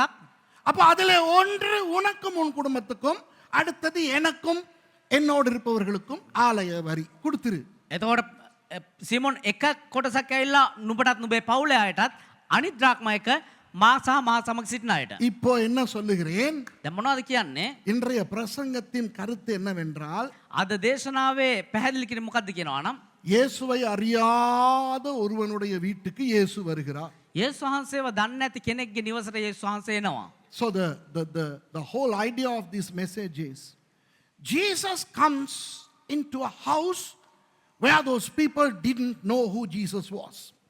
They just rented a room out. சும்மா ஒரு room தான் வாடகைக்கு கொடுக்குறாங்க. නිකන් එක කාමරයක් තමයි කුලියට දෙන්නේ. அதனால் தான் அவர் அந்த படகிலே இருந்து பேசுகிறார். இப்ப விளங்குதா? ඒ නිසා තමයි උන්වහන්සේ ඒ ඔරුව ඉඳලා කතා කරන්නේ. That's why he stood on Simon Peter's boat and preached. Now you know that Jesus stayed in that house. இயேசு அந்த வீட்டிலே தான் இருந்தார் என்று இப்போ உங்களுக்கு புரியுது தானே? දැන් යේසුස් වහන්සේ ඒ නිවසේ තමයි හිටිය කියන එක දැන් ඔබට තේරෙනවනේ. ஓகேயா? හරිද? அப்போ ரட்சிக்கப்படாதவனுடைய வீட்டுக்கு இயேசு வந்தால் என்ன நடக்கும்? දැන් ගැලේම ලැබපු නැති කෙනෙක්ගේ නිවසට යේසුස් වහන්සේ ආවොත් මොනවද සිද්ධ වෙන්නේ? அற்புதங்கள் நடக்கும், හාස්කම් සිද්ධ වෙනවා, ரட்சிப்பு வரும். ගැලවීම පැමිණෙනවා. If Jesus comes to a house where they don't know Jesus, most probably that household will become Christians. இப்போ இந்த காலத்திலே, දැන් මේ කාලේ நல்லா கேட்டுக்கிறங்க, හොඳට හම් කන් දෙන්න. இந்த காலத்திலே ரட்சிக்கப்படாதவர்களுடைய ஒரு வீட்டின் அனெக்ஸுக்கு கிறிஸ்தவர்கள் போனால் என்ன நடக்கும்? ගැලේම ලැබපු නැති කෙනෙක්ගේ නිවසේ කුලියට ගැලේම ලැබපු කෙනෙක් ගියොත් මොනවද සිද්ධ වෙන්නේ? Nowadays in Sri Lanka, if Christians go and occupy an annex of a house, what happens? அதுவரையில் நிம்மதியாய் வாழ்ந்த அந்த ரட்சிக்கப்படாத குடும்பத்துக்கு நிம்மதியே போய்விடும். මේ වනතුරු සැනසීමේ ජීවත් වුණා වූ ඒ ගැලේම නොලබපු පවුලේ සැනසීමම නැති වෙනවා. The house owners who lived peacefully up until that point will lose their peace and lose their sleep. ஏனென்றால் ඇයි කියනවා නම් ராத்திரி 10 மணிக்கு இவன் அந்நிய பாஷையில கத்திக்கிட்டு රෑ 10ට මේ අන්‍ය භාෂාවෙන් යාඥා කරන් ඉන්නවා. ஹவுஸ் ஓனர் த பிள்ளைகளுக்கு படிக்க இயலாது. හැබැයි නිවස අයිතිකාරයාගේ දරුවන්ට මේ නිදා ගන්න බෑ. படிக்கவும் இயலாது, படுக்கவும் இயலாது. නිදා ගන්නත් බෑ, පාඩම් කරන්නත් බෑ. The house owner's children cannot study, they cannot sleep. Why? The Pentecostal Christians are on fire inside the annex. அந்த பெந்தகோஸ்தே கிறிஸ்தவர்கள் அக்கினி அபிஷேகத்திலே அந்த அனெக்ஸிலே இருக்கிறார். ඇයි මේ නිවසේ කුලියට අර පෙන්තකොස්ත කිතුණෝ මේ ආත්මික ගින්ද පන්තු කරන් ඉන්නවා. ஆத்மீக கிந்தர பிரிலா இந்த ஆளுகனால இவனுக்கு வர இருக்கிற ரட்சிப்பும் வராது. දැන් මේ කට්ටිය නිසා මේගොල්ලන්ට එන්න තියෙනව ගැලවීමත් එන්නේ නැහැ. These people would have gotten saved if these Christians did not come to that house in the first place. ஆமாவா இல்லையா? ඇත්තද බොරුද? இலங்கை வாழ் கிறிஸ்தவர்களுக்கு ஒரு ஒரு ஒரு புகழே சத்தம் போடுறவங்க. ලංකාවේ ඉන්න කිතුණුවන්ට ප්‍රීතියම සද්ද දාන එක. The Christians in Sri Lanka are well known for screaming and yelling and converting people. மக்களை மதம் மாற்றுகிறார்கள் என்று. අනිත් අයගේ ආගම් මාරු කරනවා කියනවා. ஆனால் உண்மையில் ஒரு கிறிஸ்தவ குடும்பம் அனெக்ஸுக்கு போனால் හැබැයි ඇත්තටම කිතුණු පවුලක් එක ඇනෙක්ස් එකකට ගියා නම් அந்த ஓனர் அந்த உரிமையாளர்கள் ரட்சிக்கப்படுகிற அளவுக்கு அற்புத அடையாளங்கள் ஆசீர்வாதங்கள் நடக்க வேண்டும். ඇත්තටම ඒ නිවෙස් අයිතිකාරයා ගැලීම ලබන තරමට පුදුම දේවල් හාකම් සිදු විය යුතුයි. அதை பத்தி பேச எனக்கு டைம் கிடையாது, நான் பிரசங்கத்துக்குள்ள வரணும். ඒ ගැන කතා කරන්න වෙලාවක් නැහැ දේශනාවට එන්න ඕන නිසා. You know if we go as tenants into a non-Christian home, through us that family should become Christians. And when Jesus came into the house of Simon Peter, miracles began to happen. Peter's mother-in-law got healed. இயேசு அந்த வீட்டுக்கு வாடகைக்கு வந்த பிறகு යේසුස් වහන්සේ නිවසේ කුලියට ආවට පස්සේ பேதுருவின் மாமி சாக கிடந்தவர் சுகமானார். පේතුස්ගේ නැන්දම්මා මේ සුවය ලබනවා. அந்த முழு குடும்பமுமே இயேசுவை ஏற்றுக்கொண்டார்கள். ඒ මුළු පවුලම යේසුස් ක්‍රිස්තුස් වහන්සේව පිළිගන්නවා. The whole family received Jesus. அதுக்கு பிறகு தான் பிரச்சனையே ஆரம்பிக்கும். ඊට පස්සේ තමයි ප්‍රශ්නය ආරම්භ වෙන්නේ. Now the problem started after they all became followers of Jesus. ஏன்னா இப்ப வீட்டுள்ளுக்கு இருந்து இவர் பிரசங்கம் பண்ண ஆரம்பிக்கிறார். ඇයි කියනවනම් දැන් මෙයා නිවසේ ඇතුළේ ඉඳලා දේශනා කරන්න පටන් ගන්නවා. Come back to Luke chapter 5. லூக்கா 5வது அதிகாரத்துக்கு போவோமா? ලූක් 5 වෙනි පරිච්ඡේදයට ආපහු පෙරලා ගමු. 17வது வசனம். பின்பு ஒரு நாள் அவர் உபதேசித்துக் கொண்டிருக்கிற போது 17 වෙනි පදේ ඒ දවස් වලින් එකකදී උන්වහන්සේ උගන්වන කල verse 17 first line, remember. And it came to pass on a certain day as he was teaching. Where was he preaching? எங்கே அவர் பிரசங்கித்துக் கொண்டிருந்தார்? කොහෙද උන්වහන්සේ උගන්වමින් ඉන්නේ? ஒரு வீட்டுக்குள்ளே. එක නිවසක් තුල. அத பிறகு பார்க்க போறோம் எங்கன்னு. ඒ කොහෙද කියලා පස්සේ බලමු අපි. மார்க் 2வது அதிகாரத்துக்கு போவோம். அது பிறகு. Let's go to Mark 2 later not now. Mark 2 වෙනි පරිච්ඡේදය බලන්න ඕනේ. අපි ඒක පස්සේ කියමු. பின்பு ஒரு நாள் அவர் உபதேசித்துக் கொண்டிருக்கும் போது கவனிங்க, கலிலேயா யூதேயா நாடுகளில் உள்ள சகல கிராமங்களிலும் எருசலேம் நகரத்திலும் இருந்து வந்த பரிசேயரும் நியாய சாஸ்திரிகளும் உட்கார்ந்திருந்தார்கள். 17 වෙනි පදයේ ඒ දවස් වලින් එකකදී උන්වහන්සේ උගන්වන කල ගලීලයේ හා යුදයේ සෑම ගම්වලින්ද යෙරුසලමෙන්ද ආවෝ පරිසවරුන් විවස්ථාව උගන්වන්නොත් එහි හිඳගෙන උන්නෝය. Yeah, read the whole verse. And it came to pass on a certain day, as he was teaching, there were Pharisees and doctors of the law sitting by, which were come out of every town in Galilee and Judea and Jerusalem, and the power of the Lord was present to heal them. அப்பொழுது பிணியாளிகளை குணமாக்கத்தக்கதாக கர்த்தருடைய வல்லமை விளங்கிற்று. සුව කරන පිණිස උන්වහන්සේගේ ආනුභාවය උන්වහන්සේ සමග වූයේය. அப்பொழுது சில மனுஷர் திமிர்வாதக்காரன் ஒருவனை படுக்கையோடு எடுத்துக்கொண்டு வந்து அவனை உள்ளே கொண்டு போக அவர் முன்பாக வைக்கவும் வகை தேடினார்கள். එවිට මිනිස්සු අංශභාග රෝගියෙකු ඇඳක තබාගෙන ගෙනාවෝය. ඔහු ඇතුළට ගෙනවිත් උන්වහන්සේ ඉදිරියේ තබන්ට ඔහු සෙව්වෝය. Verse 18. And behold, men brought in a bed a man which was taken with the palsy, and they sought means to bring him in and to lay him before him. ஜனக்கூட்டம் மிகுதியாயிருந்தபடினால் அவனை உள்ளே கொண்டு போகிறதற்கு வகை காணாமல் வீட்டின் மேல் ஏறி தட்டாடுகள் வழியாய் ஜனங்களின் மத்தியில் இயேசுவுக்கு முன்பாக அவனை படுக்கையோடு இறக்கினார்கள். නමුත් සමූහය නිසා ඇතුළට ගෙන යන්නට අන්දමක් නොදක වහලට නැගී සෙවිල්ල ඇර යේසුස් වහන්සේ ඉදිරියේ ඇඳත් සමග ඔහු මැදට බැස්සුවෝය. Verse 19. And when they could not find by what way they might bring him in because of the multitude, they went upon the housetop and let him down through the tiling with his couch into the midst before Jesus. Mark 2ஆம் அதிகாரத்துக்கு போக முன்பதாக ஒரு விஷயம். Mark 2 වෙනි පරිච්ඡේදයට යන්න කලින් එක කාරණාවක්. Let me remind you of one thing before we go to Mark chapter 2. யார் வந்திருக்காங்க? කවුරුද ඇවිල්ලා ඉන්නේ? Who and who are there according to verse 17? கலிலேயா யூதேயா நாடுகளில் உள்ள சகல கிராமங்களிலும் 17 වෙනි පදේ ගලීලයේ හා යුදේ සෑම ගම්වලින්ද. So verse 17 says from every village in Galilee and Judea. Come on. Every village in Galilee and Judea. கலிலேயாவிலும் யூதேயாவிலும் இருக்கிற எல்லா கிராமங்களிலிருந்தும் வந்திருக்கான். ගලීලේ හා යුදේ සෑම ගම්වලින්ම ඇවිල්ලා ඉන්නවා. ஒரு கிராமத்திலிருந்து ஒருத்தன் வந்திருந்தாலும் ஆயிரக்கணக்கான பேர் வந்திருக்காங்க. එක ගමකින් එක්කෙනෙක් ඇවිල්ලා හිටියත් දහස් ගාණක් ඇවිල්ලා ඇති. If one person from one village came, there were already thousands of people, correct? அது போதாதென்று எருசலேமிலிருந்தும் வந்திருக்கிறார்கள். ඒ මදිවට යෙරුසලමනුත් ඇවිල්ලා ඉන්නවා. Moreover, people from Jerusalem also have come. And who among those are big shots? Pharisees and the teachers of law. பெரியவர்கள் யார்? பரிசேயரும் நியாய சாஸ்திரிகளும். අවවහු ලොකු ලොකු අය කවුද? පරිසේවරුත් ව්‍යවස්ථාව උගන්වන්නෝත්. மார்க் 2 அதிகாரத்துக்கு போ. මාර්ක් දෙවෙනි පරිච්ඡේදයට පෙළගමු. Let's go to Mark chapter 2. சில நாட்களுக்கு பின்பு அவர் மறுபடியும் கப்பர்நாமுக்கு போனார். அவர் வீட்டில் இருக்கிறார் என்று ஜனங்கள் கேள்விப்பட்டு உடனே வாசலுக்கு முன்னும் நிற்க இடம் கொடாதபடிக்கு அநேகர் ஓடி வந்தார்கள், அவர்களுக்கு வசனத்தை போதித்தார். அநேகர் கூடி வந்தார்கள், அவர்களுக்கு வசனத்தை போதித்தார். මාර්ක් දෙවෙනි පරිච්ඡේදයේ පළවෙනි පදේ නම් උන්වහන්සේ දවස් ගණනකට පසු කපර්නෝමට නැවත ඇතුල් වූ කල උන්වහන්සේ ගේ සිටින බව ආරංචි විය. එවිට දොරකඩ ළඟවත් ඉඩ නැත්තරමට බොහෝ දෙනෙක් රැස් වූයේ. උන්වහන්සේ උන්ට වචනය කීසේක. Verse 1 and 2, Mark chapter 2. And again he entered into Capernaum after some days, and it was noise that he was in the house. And straightway many were gathered together, insomuch that there was no room to receive them. No, not so much about the door, and he preached the word unto them. ஒரு Sunday school பாட்டு இருக்கு, உங்களுக்கு தெரியுமா?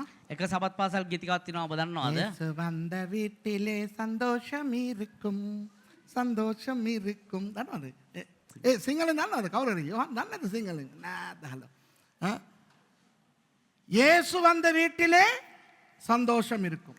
යේසුස් වහන්සේ පැමිණි නිවසේ ප්‍රීතිය තිබෙනවා.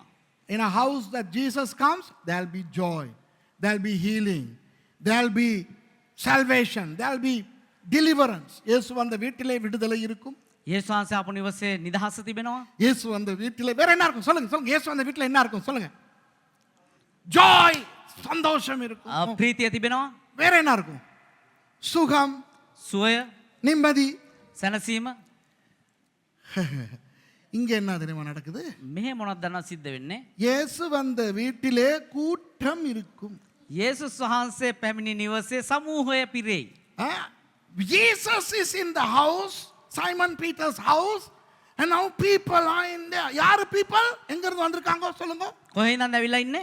எல்லா யூதேயா கிராமங்கள்ல இருந்தும், හැම යුදයා ගමක් තුලින්මත්, எல்லா கலிலேயா கிராமங்கள்ல இருந்தும், ගලීලේ හැම ගමක් තුලින්මත්, எருசலேம்ல இருந்து வந்திருக்காங்க.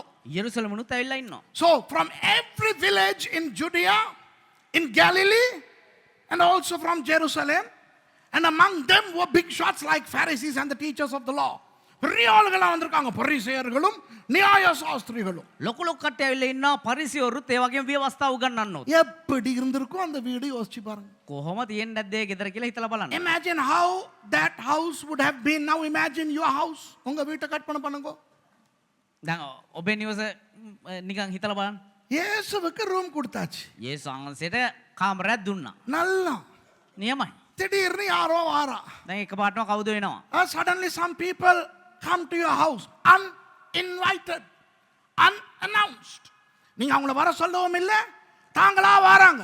දැන් ඔයාලා ඒගොල්ලන්ට එන්න කිව්වෙත් නැහැ, බෑ ඒගොල්ලොම එනවා. இயேசுவை பார்க்க வராங்க. යේසුස් වහන්සේව බලන්න එනවා. They're coming to see Jesus.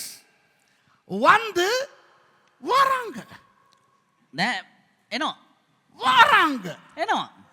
முதல்ல வந்தவங்க அங்கனங்கன உட்கார்றாங்க, பரிசேயர்கள், வேதபாரகர்கள். දැන් කලින් ආපු කට්ටිය පරිසවරු අර ව්‍යවස්ථාව කරන ඒගොල්ලෝ එහෙම ඉඳ ගන්නවා දැන්. Those who first showed up found themselves places to sit. அதுக்கு பிறகு வராங்க. දැන් ඊට පස්සෙත් එනවා. இன்னும் வராங்க. තවත් එනවා. வந்து வந்து வந்து நிரம்புறாங்க. දැන් ඇවිල්ලා පිරෙනවා. Now the house is full and overfull.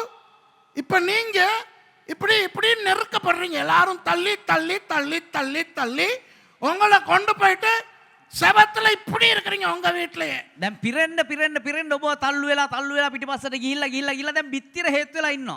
Now the crowd has pushed you all the way to the wall, and you are pinned to the wall, and now you are claustrophobic, you are sweating, and you know what? It's even stinking.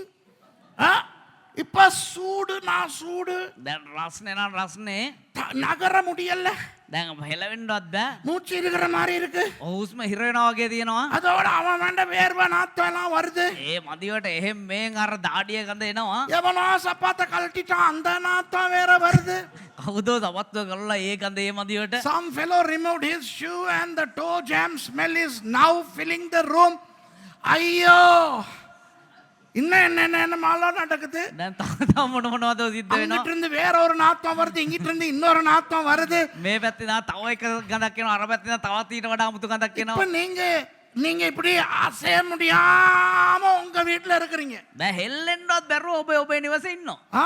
புருஷன் இங்கன இறுகி, பொஞ்சாதி அங்கன இறுகி. දැන් ස්වාමි පුරුෂයා මෙහෙ ඉර වෙලා, බිරිඳ අරහෙ ඉර වෙලා. இங்க இருந்து பார்க்க மட்டும் தான் முடியும், திருப்ப கூட முடியாது. ஏன்னா இங்கன இன்னொருத்தண்ட மூஞ்சி. දැන් මෙහෙ දැන් නිකන් බලන් විතරයි පුළුවන්, හැරෙන්නවත් බෑ. එච්චරට මේ වටේටම මූණවල. The house and husband is pinned in this wall and the wife on that wall, and they only can exchange their glance, not even words. இப்போ தடாங் சலாங் பிளிங் ஒரு சத்தம் கேக்குது அந்த சைடுல இருந்து. ඒක පාට චලාම් බ්ලින් ගාලා එක එක සද්ද යනවා අර පැත්තේ නම්. ஐயோ எங்கட அந்த பூவாஸ் இருந்தது அங்கன தானே. අයියෝ අපේ අර මල් පෝච්චි තිබුණේ අතනනේ. We hear something break on that corner, we know that valuable vase was there. It's apparently that was what broke. ஐயோ இப்ப தெரியுது அந்த சோஃபால சில புள்ளைகள் மேலே ஏறி நின்றுகிட்டு இருக்குது சப்பாத்தோட. දැන් පේනවා අර සෝෆා එකේ පොඩි ළමයි සපත්තුත් එක්ක නැගලා දැන්. Some children have climbed onto that sofa with the shoes. Hello பெற்றாருக்கு ஒரு அறிவுரை கொடுக்க போறேன். பெற்றாருக்கு ஒரு அறிவுரை கொடுக்க. දෙමාපියන්ට එක මේ දැනුම් දීමක් කරන්න. Hey parents, listen. Parents who have children, listen to this carefully. And many people are going to thank me in their hearts for saying this. நிறைய பேர் தங்களுடைய உள்ளத்துல எனக்கு நன்றி செலுத்த போறாங்க. Thank you pastor, நீங்களாவது இத சொன்னீங்களேன்ட்டு. බොහෝ දෙමාපියෝ ඇතුළාන්තයෙන් ස්තුති කරන්න යනවා. අනේ පාස්ටර් බොහොම ස්තුතියි ඔයාවත් මේක කිව්වනේ කියලා. சில பெற்றார் பிள்ளைகளை வளர்க்கும் போது, සමහර දෙමාපියෝ දරුවම හදද්දී ஒரு வீட்டுக்கு போனா எப்படி நடந்துக்கிறதுன்னு சொல்லி கொடுக்கறது இல்ல. ඒක නිවසකට ගියා නම් කොහොමද හැසිරෙන්න ඕනේ කියලා කියලා දෙන්නේ නැහැ. Some people don't teach their children how to behave when you go to another person's house. என்ன நடக்குது?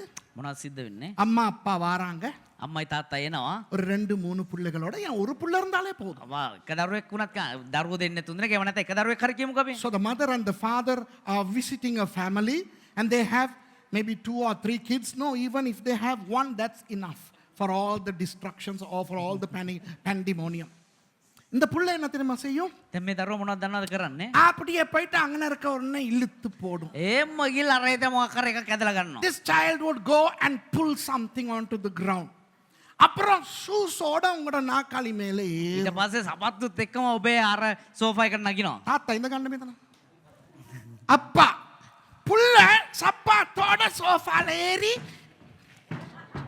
கேபான் சிங்கலே. දැන් දරුවා සපත්තුත් එක්කම සෝෆා එකේ නැගලා. Have you seen children, you know? And the father, the stupid idiot, is blind. இந்த தருதலை அப்பன் குருடாயிருக்கிறான். அவனுக்கு தெரியல அவன் புள்ள நாசமாக்குதுன்னு. මේ මෝඩ ஃபீல் කරලා கேட்பாங்க. මේ මෝඩ මීහරක් තාත්තා ගොනෙක් වගේ ඇස් වහගෙන ඔහේ ඉන්නවා තමුන්ගේ දරුවා නාස්ති වෙනවා කියලා හිතන්නේ නැතුව. பாத்திருக்கீங்களா? அட சொல்லு புள்ளக்கு சப்பாத்தோட ஏறாத இந்த ஆளுக எப்படி வச்சிருக்காங்களோ இந்த சோஃபாவை. කියපන්කෝ මේ සපත්තුත් එක්ක නගින්න එපා. මේ මිනිස්සු මේක ලස්සනට තියන් ඉන්නවනේ කියලා. இவர் ரசிப்பார் புள்ளைய. මෙයා රස විඳිනවා දරුවා. மம்மி ரசிக்கும் புள்ளைய. අම්මා දරුවා රස විඳිනවා. The father and the mother enjoy the playfulness of their children. அப்ப அந்த வீட்டு ஓனர் பொண்டாட்டிய பாப்பார். දැන් ඒ නිවස අයිතිකාරයා තමුන්ගේ බිරිඳ දිහා බලනවා. So the house owner looks at the wife and through their eyes they communicate. பார்வையால அவங்க பேசிக்கிடுவாங்க. දැන් ඇස් වලින් බැල්මෙන් ඒ දෙන්න කතා කරගන්නවා. பாட்டியா எரும மாட்டு தொறதல குடும்பம்னு வந்திருக்குது. நீயா வர சொன்னா? දැක්කද මේ හර කවුල ඇවිල්ලා ඉන්න උඹට එන්න කිව්වේ? Look at this decivilized family. Is it you who invited them? அதுக்கு பொம்பளை இல்ல ஒன்ன பக்கத்தான் வந்தாங்க. இரு போகட்டும் நான் வச்சுக்கிறேன். ඒතර බිරිඳ මම එන්න උඹ தான் එන්න හිටව අංග ගියපො දෙන්කෝ. The wife stares back at the husband with these words. not me, maybe you. Wait till they leave. I will deal with you. எத்தனை பேருக்கு இது நடந்திருக்கு? කීදෙනාට මේක සිද්ධ වෙලා තියෙනවද? எத்தனை பேருக்கு? කීදෙනාට? How many of you all have experienced this? Sometimes you feel that these people have brought demons to the house. சில நேரம் அந்த பெற்றாருக்கு உணரும் பேய் குட்டிகளை கொண்டாந்து இருக்கிறாங்க. සමහර වෙලාවට ඔබේ දෙමෝපියන් හිතේ මේ යක්ෂ පැටව අරන් ඇවිල්ලා ඉන්නේ කියලා. சில நேரம் இதுக்கு வந்து ஆடுங்க. සමහර මෙහෙ ඇවිල්ලා නටනවා. நான் mercy-ய பார்ப்பேன். පාස්ටර් සහෝදரி මර්සි දිහා බලනවා. ஏன்னா சில இடங்களுக்கு எனக்கே கால் போட இயலாது. ඒ කියනවා සමහර තැන්වලට පාස්ටර්ම කකුල තියන්න බෑ. There are certain things in our house where even I can't put my feet. But these visiting children not only put, they stamp, they stomp, they dance, they pull. And I look at Mercy thinking, நான் Mercy-ய பார்ப்பேன் அர்த்தத்தோட. என்னால முடிய இப்ப நீ என்ன செய்வ? Pastor සහෝදரி Mercy දිහා බලලා මට්ටනේ බැරි දැන් මොනවද කරන්න යන්නේ? அவ பார்வையில எப்படி பதில் சொல்லுவா தெரியுமா? එතකොට සහෝදரி මර්සි කොහොමද දන්නවද බැල්මෙන් උත්තර දෙන්නේ? Do you know how Mercy responds to me through her eyes? வந்தது ஒன்ன பார்க்கிறதுக்கு. ஏன்டா ஆபீஸ்க்கு கூட்டிட்டு போகாம வீட்டுக்கு கொண்டாந்த? ඔයා බලන්න ආවේ ඇයි ඔෆිස් එකට එක්කන් යන්නේ නැත්නම් ගේ ඇතුළට එක්කන් ආවේ? They came to see you. Why didn't you take them to the damn office? Why to my home? ஐயோ சில பேர் வந்துட்டு போன பிறகு மொப் பண்ணணும், வேக்யூம் பண்ணணும். ஏதோ மிருகங்கள் வந்துட்டு போன மாதிரி. සමහර ඇවිල්ලා ගියන් පස්සේ මොප් කරන්න ඕනේ, වැකුම් ගන්න ඕනේ, හරියට සත්ත්ව ඇවිල්ලා ගියා වගේ. You know, look, anointing. After some people visit you, you have to mop and vacuum as if you had a visitation from animals, a stampede. பெற்றாருக்கு சொல்லுகிறேன், දෙමෝපියන්ට කියන්නම් தயவு செய்து நீங்கள் இன்னொரு வீட்டுக்கு உங்கள் பிள்ளைகளோடு போகும் பொழுது කරුණාකර ඔබේ දරුවන් එක තව නිවසකට යද්දී உங்க வீட்ல மாதிரி ஆட விடாதீங்க. ඔබේ නිවස වගේ නටන්න ඉඩ අරින්න එපා. Parents, when you take your children to another person's home, don't allow them to run around and behave like the way they are behaving in your home. Why? Because your children needs to learn to behave when they go away. அவர்கள் வெளியே போகும் பொழுது அவர்கள் ஒழுங்காய் நடந்து கொள்ள பழக வேண்டும். ඔවුන් එළියට යද්දී උන්ට හරියාකාරව හැසිරෙන්න ඔවුන් ඉගෙන ගත යුතුයි. அழகா உட்கார வைங்க. ලස්සන්ට ඉඳවන්න. ஆட ஓட விடாதீங்க. ඒට මේට නටලා දුවන්න ඉඩ අරින්න இல்ல එපා. அந்த வீட்டாக்களுக்கு பரவாயில்லை இல்ல உள்ளத்துல உன் பரம்பரையே சபைக்கிறாங்க. නෑ නේ ගෙදර කට්ටියන්ට ගානක් නෑ ඒකේ විතර. ගෙන්න ගානක් නැතුනේ උඹේ පරම්පරාවටම බයිනවා ඇතුලෙන්. No, you don't say no. They haven't told us anything. No, they won't tell you, but in their hearts they will curse your generations. இல்லங்கடா, பிள்ளைகள் பாவம், பிள்ளைகள் அப்படிதான் பழகும். දරුවෝ එහෙම තමයි මේ හැසිරෙන්නේ. நம்ம தான் ஒழுங்கா அடக்கணும். අපි තමා හරියාකාරව කන්ට්‍රෝල් පාලනය කරන්න ඕනේ. இப்போ அந்த வீட்டிலே எல்லாரும் சுவரோடு நசுங்கி இருக்கிறார்கள். දැන් ඒ නිවසේ හැම කෙනෙක්ම බිත්තර තල්ලු වෙලා හිර වෙලා ඉන්නවා. அங்க அது உடையுது, இங்க உடையிற சத்தம் கேக்குது, குசினி உள்ளுக்கெல்லாம் சத்தம் கேக்குது. ஐயோ, දැන් එහෙ බින්දෙනවා එනවා, අරවා බින්දෙනවා එනවා, කුස්සිය පැත්තෙත් මොනවද සද්ද එනවා. now we hear this house of Simon Peter, people were so crowded and things were breaking and stinking. Complete havoc, complete pandemonium, கொல்லப்பம். දැන් එකම කාලගෝලයක්. அப்போ நீங்கள் என்ன எதிர்பார்ப்பீர்கள்? දැන් මොනවද බලාපොරොත්තු වෙන්නේ? இயேசுவை பார்க்கத்தானே வந்திருக்கிறாங்க. යේසුස් වහන්සේ බලන්නනේ ආවේ. அவர் இந்த மக்களுக்கு சொல்லலாம்ல, கவனம் எல்லாம் கொஞ்சம் வெளியே போங்க, ஆர்டரா வாங்க சொல்லலாம்ல. උන්වහන්සේ මේ මිනිසුන්ට කියන්න පරිස්සම මේ දඟලන්න එපා වැඩි කියලා කියන්න පුළුවන් නේ. Well, you will expect Jesus to tell those people not to cause havoc. Just please quiet. Can we all go out? எல்லாம் வெளியே போலாமான்னு சொல்லி இருக்கணும் தானே. හැමෝටම එළියට යන්න පුළුවන් කියලා කියන්න පුළුවන් නේද? இரண்டாவது வசனத்தை பாருங்க. දෙවෙනි පදේ බලන්න. அவர்களுக்கு வசனத்தை போதித்தார். උන්වහන්සේ උන්ට වචනය කීසේක. He was preaching the word. இங்க வீடு நாசமாகுது, මෙහෙ ගෙදර විනාශ වෙනවා. இவர் பிரசங்கம் பண்ணிட்டு. උන්වහන්සේ දේශනා කරනවා. Wow, here the house is ransacked literally. Jesus was just preaching. Now Jesus is teaching us something. இயேசு எங்களுக்கு ஒன்றை சொல்லிக் கொடுக்கிறார். යේසුස් ක්‍රිස්තුස් වහන්සේ යම් දෙයක් අපිට උගන්වනවා. அவருக்கு என்ன முக்கியம்? උන්වහන්සේට මොකද්ද වැදගත්? வசனத்தை போதிப்பது தான் முக்கியம். වචනය දේශනා කිරීම තමයි උන්වහන්සේට වැදගත්. What is important to Jesus? Preaching of the word. விளங்குதா? තේරෙනවද? இதிலிருந்து ஒன்றை தெரிந்து கொள்வோம். මෙතනින් අපි යම් දෙයක් ඉගෙන ගමු. சபையும் ஒரு வீடு. සභාව කියන්නේ එක නිවසක්. Church is also a house. இந்த தேவனுடைய வீட்டிலே මේ දෙවියන් වහන්සේගේ නිවසේ துதி, ஸ்தோத்திரம், ஆராதனை, அபிஷேகம், சுகம், அற்புதம் எது வேண்டுமானாலும் நடக்கலாம். සුතිය ප්‍රශංසාව නමස්කාරය සුවය හාස්කම ඕන දෙයක් සිද්ධ වෙන්න පුළුවන්. In the house of God can happen healings, miracles, signs and wonders, praise, worship, thanksgiving, songs, whatnot. ஆனால் இயேசுவுக்கு முக்கியம் வசனம் தான். அதற்கு பிறகுதான் மற்ற எல்லாம். හැබැයි යේසුස් වහන්සේට වැදගත් මුල් තැන දෙන්නේ වචනය තමයි. ඊට පස්සේ ඕන දෙයක් සිද්ධ වෙන්න But පුළුවන්. for Jesus it is the word that is the prime importance. And it's only after the word that all the other things are important. Do you see that? ஆகவே ஒரு சபையா இருக்கட்டும், ஒரு குடும்பமா இருக்கட்டும், ஒரு கூட்டமா இருக்கட்டும், ஒரு வீடா இருக்கட்டும், ඒ නිසා එක සභාව වෙච්ච දෙයක්, එක රැස්වීමක් වෙච්ච දෙයක්, එක නිවසක් වෙච්ච දෙයක්, එක පවුලක් වෙච්ච දෙයක්. தேவனுடைய வசனத்துக்கு முதலிடம் கொடுத்து விட்டு தான் மற்றவற்றுக்கு இடம் கொடுக்க வேண்டும். දෙවියන් වහන්සේගේ වචනයට මුල් තැන දීලා තමයි අනිත් දේවල් වලට මුල් තැන දිය යුත්තේ. Be it a church, a meeting, your home, anything. The word should take precedence. இப்போ දැන් அப்பொழுது 4 பேர் ஒரு திமிர்வாதக்காரனை சுமந்து கொண்டு அவரிடத்தில் வந்தார். දැන් 4 දෙනෙක් අංශභාග රෝගියෙක්ව රැගෙන එනවා. Verse 3. And they come unto him, bringing one sick of the palsy, which was born of 4. ஜன கூட்டத்தின் நிமித்தம் அவருக்கு சமீபமாய் சேரக்கூடாமல் அவர்கள் வீட்டின் மேற்கூரையை பிரித்து திறப்பாக்கி திமிர்வாதக்காரன் கிடக்கிற படுக்கையை இறக்கினார்கள். 4වෙනි පදය සමූහය නිසා උන්වහන්සේ ළඟට එන්න නොහැකිව ඔහු උන්වහන්සේ සිටි තැන සෙවිල්ල හැර පියස්ස කඩා අංශභාග රෝගියාගේ ඔත්තිහන බැස්සුවෝය. And when they could not come nigh unto him for the press, they uncovered the roof where he was. And when they had broken it up, they let down the bed wherein the sick of the palsy lay. இங்கிலீஷ்ல என்ன சொல்லுச்சுன்னு பாத்தீங்களா? ඉංග්‍රීසි භාෂාවෙන් මොනවද කිව්වේ කියලා අවධානය යොමු කරාද? Broken it up. அதாவது கூரைய ஒட்டச்சாங்கோ. ඒ කියන්නේ වහල කඩලා දැම්මා. சிங்களத்துல சரி கடா කියලා තියෙනවා. சிங்களத்துல சரி ஒட்டச்சி. தமிழ்ல திறப்பாக்கின்னு இருக்கு.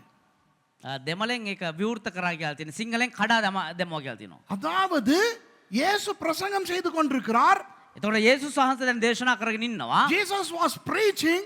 திடீர்னு தடாஸ் என்னமோ மேல இருந்து விழுகுது. දැන් එක පාටම දඩස් ගාලා උඩ ඉඳන් මොනවද වැටෙනවා? என்னன்னு பார்த்தா ஓட்டு துண்டு எல்லாம் விழுகுது. මොනවද කියලා බලනවා උළු කැලි වැටෙනවා. Now all of a sudden things are falling from above, and when you look it's pieces of tiles, because there were some fellows up there breaking the roof. கூரைய உடைக்கிறாங்க. වහල කඩනවා. உங்க வீட்டுல இது நடந்தா எப்படி இருக்கும்? ඔබේ නිවසේ මේක වුණා නම් කොහොමද ඒද? வீட்டுல மீட்டிங் நடக்குது. ගෙදර රැස්වීමක් සිද්ධ වෙනවා. எல்லாம் வந்து சாமான் உள்ளுக்கெல்லாம் உடைச்சு போடுறான். හැමෝම ගේ ඇතුළට රිංගලා දැන් ගෙදර තියෙන බඩු මුට්ටු කඩා දානවා. This happens in your home. Things are breaking. People are overcrowded. And now somebody is breaking your roof.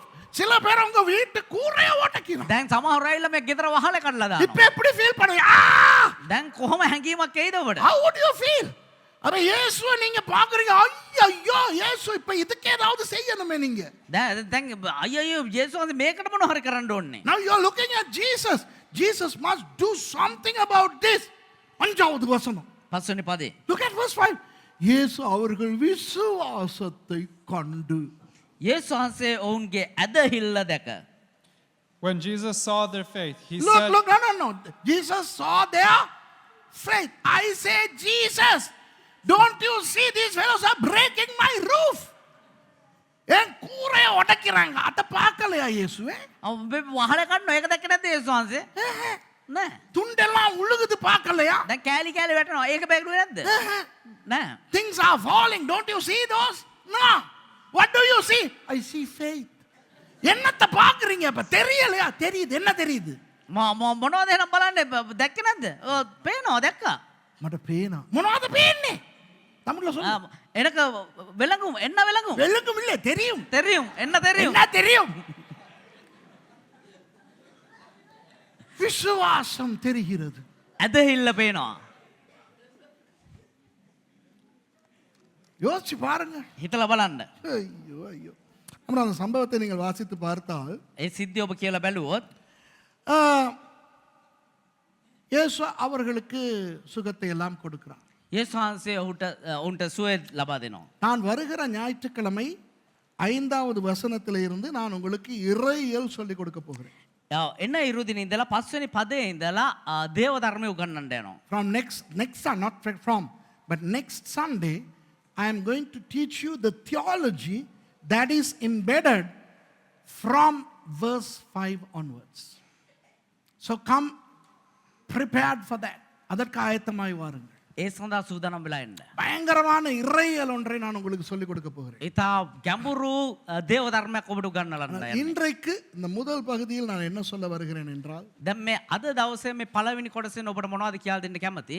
இயேசு நம்முடைய வீட்டுக்கு வந்தால் යේසුස් වහන්සේ අපේ නිවසට පැමිණියා නම් நமக்கு அதனால் பல நஷ்டங்கள் வரத்தான் வேண்டும். අපිට විවිධ වූ පීඩා මේ පාඩු සිද්ධ වෙන්න තමයි ඕනෙත්. Now this is the first part of the 2-part series that I'm going to teach.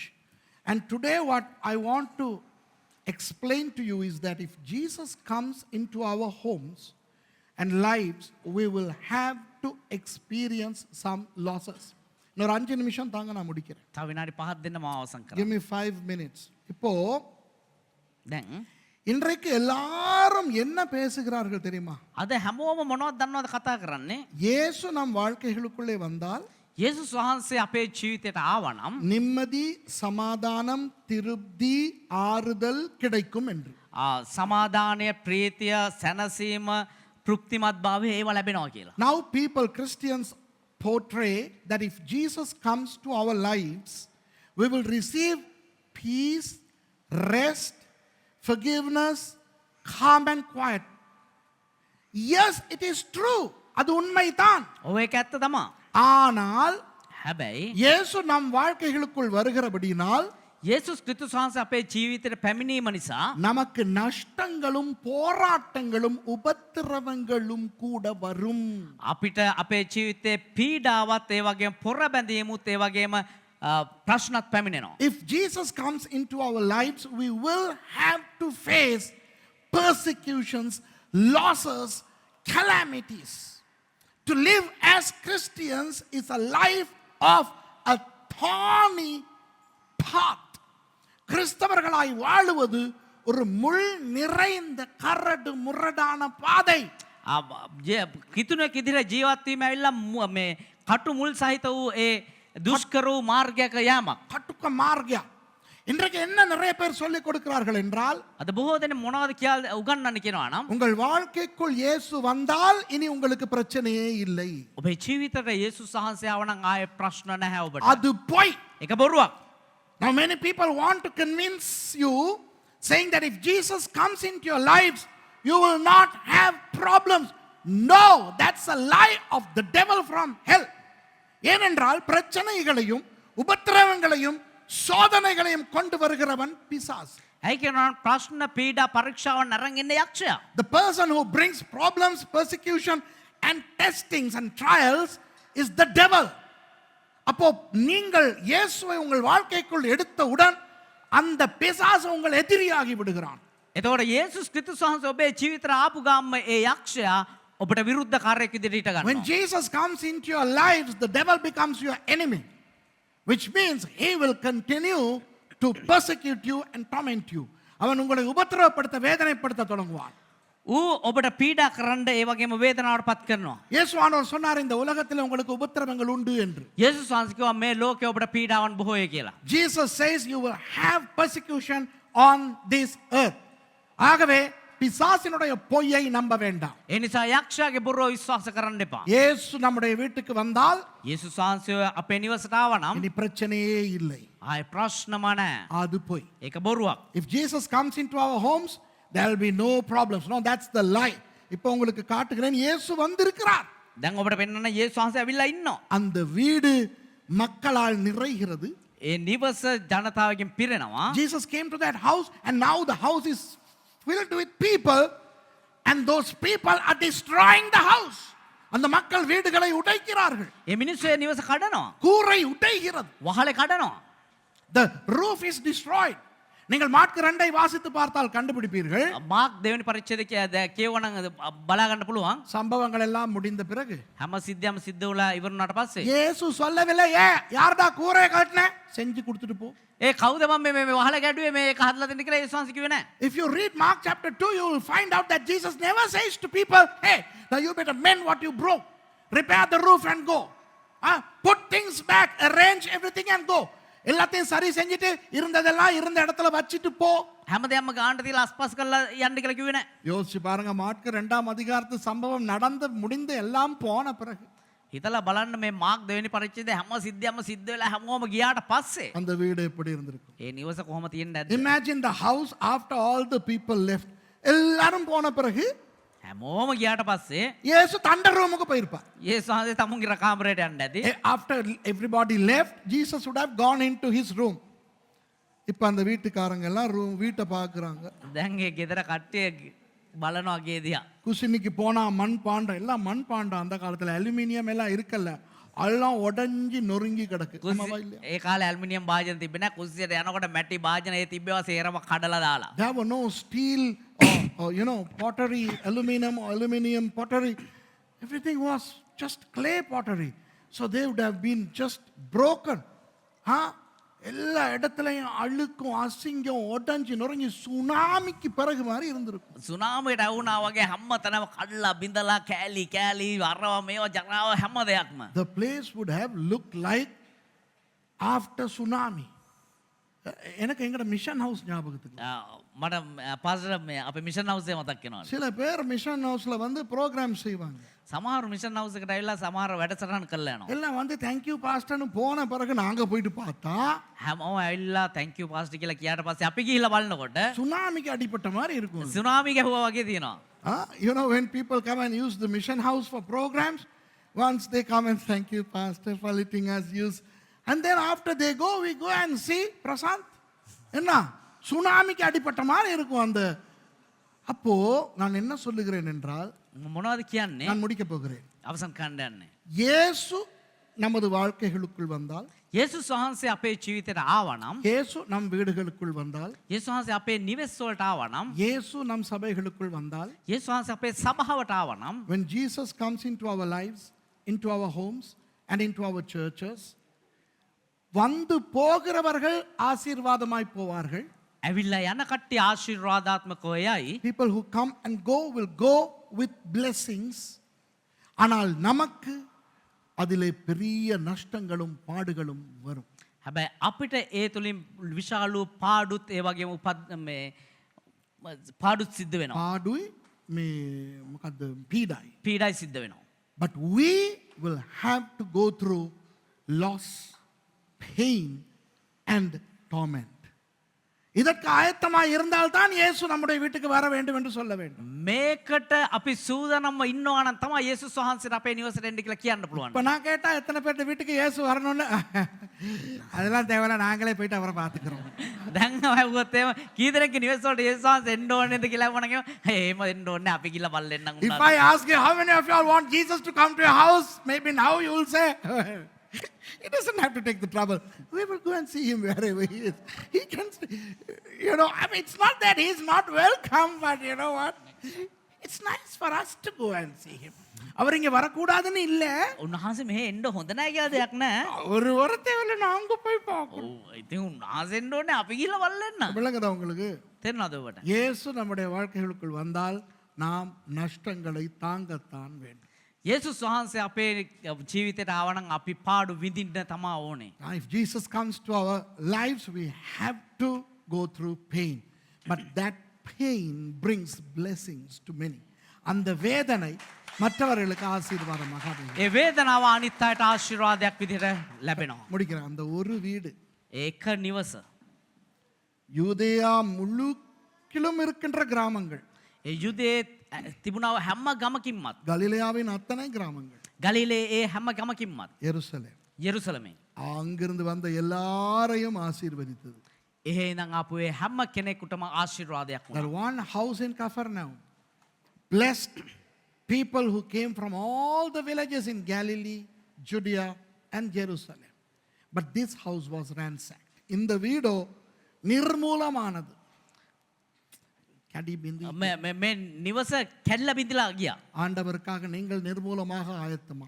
ඔබත් දෙවියන් වහන්සේ වෙනුවෙන් කැඩෙන්න බිඳෙන්න සූදානම්. நீங்கள் இனி ஜெபிக்கும் போது ආයි ඔබ යාචනා කරද්දී ஆண்டவரே என்னை மற்றவர்களுக்கு ஆசீர்வாதமாய் பயன்படுத்தும் என்று ස්වාමින් වහන්සේ මාව අනිත් අයට ආශිර්වාදයක් විදියට පාවිච්චි කරන්න කියලා කියනවා නම් உங்களுக்கு அது எவ்வளவு வலிக்கும் என்பதனை இனி இந்த பிரசங்கத்தின் பிறகு ஞாபகம் வைத்துக் கொள்ளுங்கள். ඒක ඔබට කොයිතරම් දුරට වේදනාවක් ගෙනෙනවද කියන එක දැනගෙන ඊට පස්සේ මේ දේශනාවෙන් පස්සේ දැනගන්න. If from now onwards you pray, Lord, make me a blessing to others, remember the pain that you will go through. உங்களுக்கு வேதனை, நஷ்டம், இழப்பு வராமல் மற்றவர்களுக்கு நீங்கள் ஆசீர்வாதமாய் இருக்க முடியாது. ඔබට වේදනාවන් පාඩු පැමිණෙන්නේ නැතුව අනිත් අයට ඔබට ආශිර්වාදයක් වෙන්න බෑ. You cannot be a blessing to others without you going through problems, calamities and losses.